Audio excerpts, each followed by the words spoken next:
Hello children. மூன்றாம் பருவம் 5ஆம் வகுப்பு ஆங்கிலம் page number 95 the cracked coffee cup. In this lesson book back exercises இப்போ நாம செய்ய போறோம். Fill in the blanks. Teddy took his pillow as a sign of welcoming them. This is the answer for first one.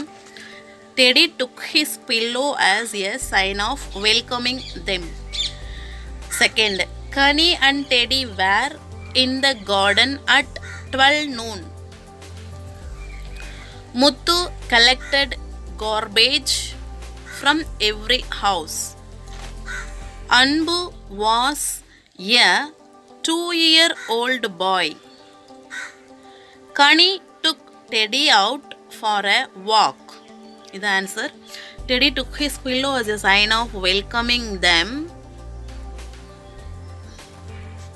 Connie and Teddy were in the garden at 12 noon. Muthu collected garbage from every house. Anbu was a 2-year-old boy.